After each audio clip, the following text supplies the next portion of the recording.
All right, welcome back in, everybody. This is the Zach Gelb Show coming to you from the parlor today on a Thursday in New Jersey, Fox Sports 920 The Jersey.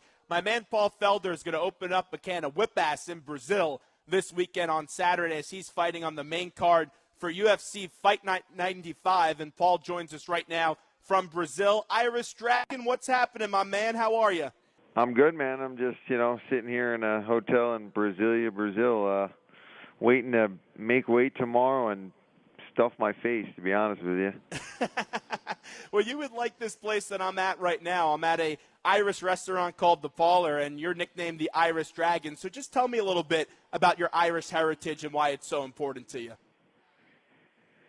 Well, I grew up in South Philly in the neighborhood Grace Ferry, and it's very like Irish Catholic, Italian Catholic, so everybody kind of took where they came from to heart a little bit and wore it on their sleeves a little bit, got into a fight, with Italian kids. It was kind of something we bickered and made fun of each other over. So growing up, my mom's side of the family is all, her maiden name is Meehan. They're very Irish. My dad's, mostly Irish. So it's just been something that's been something we've taken to pride a little bit. And just recently I was able to even go over to Dublin and spend almost a week over there having some fun and seeing the sights. So, and the name kind of just got given to me as an amateur just because of my karate background and the Irish heritage, and it stuck. And I've got a lot of Irish fans now that support me, so it's been a good thing. The UFC is an up-and-coming sport, and now it's getting even bigger and bigger by the minute. I'm just wondering, how did a Irish kid from Philadelphia make it to the UFC and now become this big-time fighter? Tell me a little bit about your story.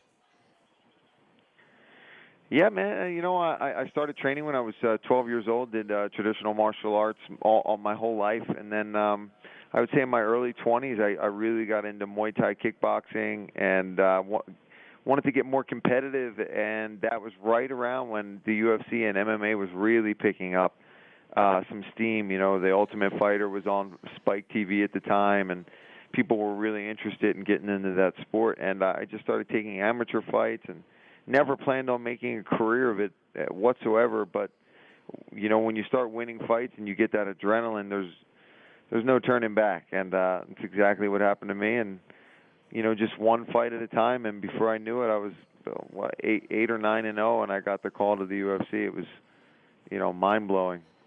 I watched the UFC for the first time last year, and I fell in love with it. There were some tremendous fights, and a bunch of my buddies, we got a bunch of beer and watched the pay-per-view and split the whole pay-per-view bill, and it was absolutely phenomenal, and it was a tremendous entertainment event, and you just see guys slugging it out in the octagon, and it's hard not to like the sport. But let's say someone's listening right now that has never watched the UFC or have seen you fight. Why should they watch the sport and give it some support that it deserves? I really think people should give it a chance and not assume that it is a bar fight, or it is, a human cockfight, which somebody called it the one time. It's nothing like that, especially now. It is athletes, man. We are athletes. We are training 2 or 3 times a day for 8 or 9 weeks for this stuff. We're cutting weight. We're watching our diets. Everybody's in shape. Everybody's good on the ground, standing up, everywhere you can think. The takedowns, so there's, just imagine boxing, but when you're like, man, I wish I could just kick that dude in the face right now instead of just punch him.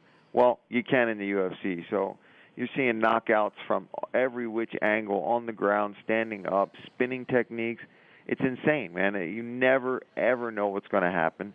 It's the kind of sport where in boxing, pretty much nowadays, 2 guys are fighting, you go, that guy's going to win, and that's almost 100% sure because he has all the tools, and they're setting these fights up a little bit. MMA, man, we're wearing 4-ounce gloves, 1 slip and 1 punch, and the underdog takes it away.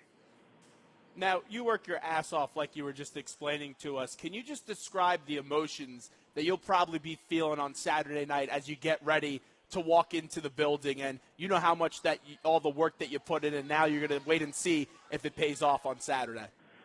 Yeah, man, it's overwhelming on fight night just before you make that walk. You're standing in the tunnel behind just some kind of felt-like curtains, and you hear the countdown, and the Fox people are all there telling you how much time you have. You hear you hear the TV screens above the octagon start playing your interviews and things like that, and you hear the crowd, for me in this case, booing and you know, getting ready to go.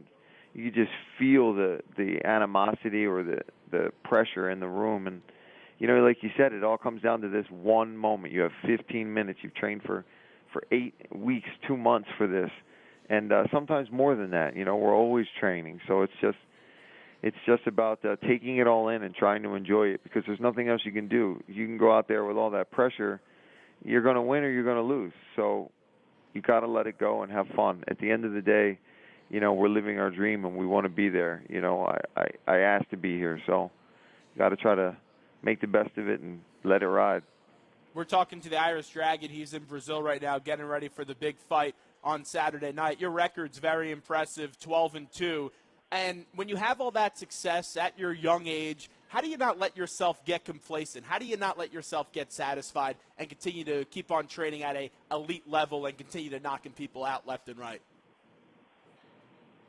You know, I think I have a good team around me and a good training partners around me that are hungry, maybe even getting hungrier than me, and I've got to keep that in check. You know, I've got young guys that aren't in the UFC yet that I train with on a daily basis that are younger and probably better than me, and I've got to be in the room with them every day and try to beat their ass, essentially. You know what I mean?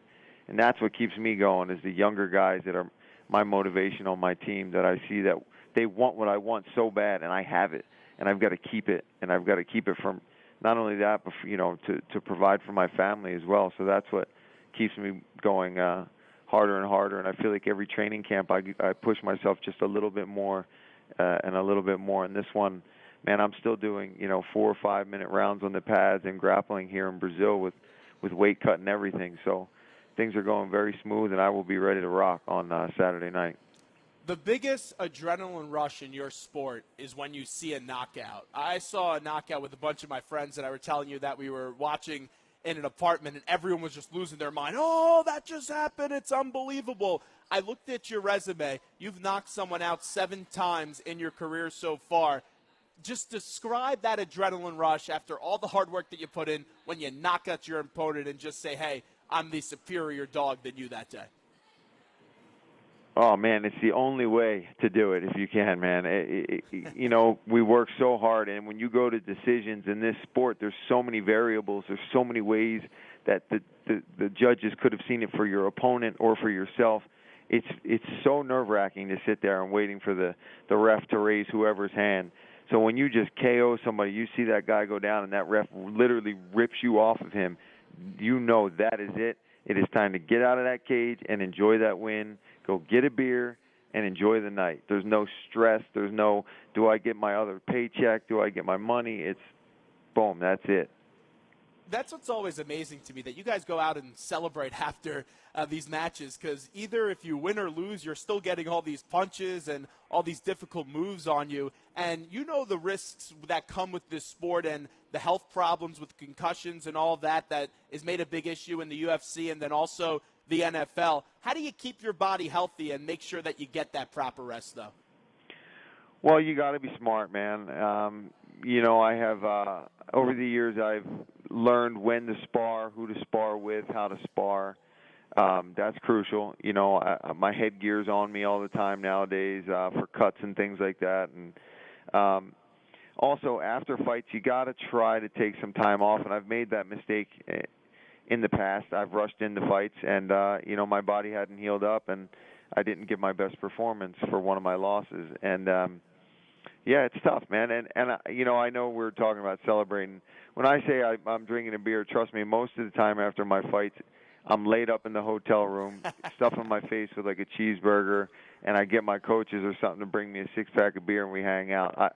I am not the guy anymore that after a fight is out in the club necessarily. I'll have a few beers, but I always say that, and then usually right after the fight, I'm a mess. You know, there's been a couple fights where I've got 2 giant bags of ice either on my face or my legs, and these are after wins sometimes, you know. Have you ever gotten to a crazy press conference? Because I always find that amusing when you guys have the weigh-ins and the press conferences and then things get a little chippy. Today was one of the more intense ones. I had a face-off with him today, but no, we kept it professional. I mean, we shook hands, but then we just stared each other down for a while, and I think that's all it needs to be. Is we gave each other that look, stared each other in the eyes for a good 10 seconds, like, all right,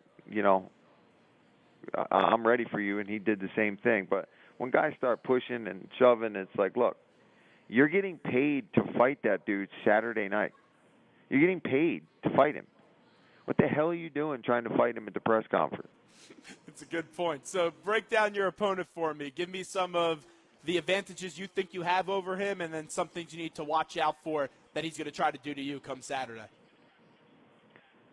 Well, I mean, anybody that's ever seen him fight, he's very well rounded. He's not afraid to wrestle and take it to the ground, as well as being a pretty damn good kickboxer. But I think he's a little more wild than myself, and I think he opens himself up a bit when he gets into heated exchanges. So we're going to try to take advantage of that and stay the calmer fighter in this one, which is unusual for me, believe it or not. I'm usually the crazy one in there, so I'm going to try to just be an assassin in there for this fight. No emotion, just getting the job done, and use my weapons better than he can, and we'll see who wins.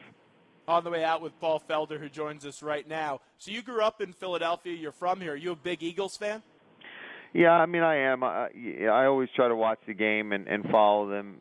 My family's definitely bigger Eagles fans and bigger sports fans than myself, just because of what I do. I'm in a sport. I'm working all the time, training, but I definitely try to always watch. Of all the sports teams, I try to watch the Eagles because I played football growing up, and that's the one sport I know the most about. I played and I follow it, and I couldn't name all the guys on the team. You know what I mean? I'm not a sports center, sit up all night and watch, who's traded, who's doing this, who got injured, who's scoring the most touchdowns. But for sure, even here in Brazil, I just watched the game Monday night.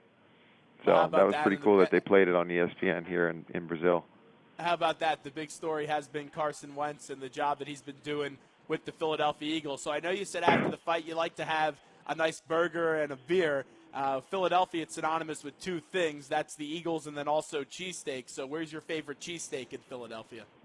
I like Steve's steaks. And okay. Jim's is on South Street. That's the one I'm thinking of. Jim's Steaks. Okay. Well, yeah, this is what we're going to do.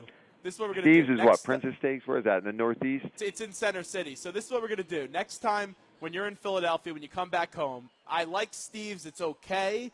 I like Jim's. It's okay. But the best cheesesteaks are D'Alessandro's and Mama's, in my opinion. So next time you're back in Philadelphia, we'll set it up. We'll go get a cheesesteak. We're not going to train because you'll kick my ass, and we'll get a nice beer and have some fun and talk about the big victory that's coming up on Saturday night. I can't wait for it, Paul. That sounds fantastic, actually, man. I'm totally down for that. Thanks so much, Paul. Best of luck on Saturday and kick some ass. We want you to win. We're rooting for you here in Philly. You know I will, man.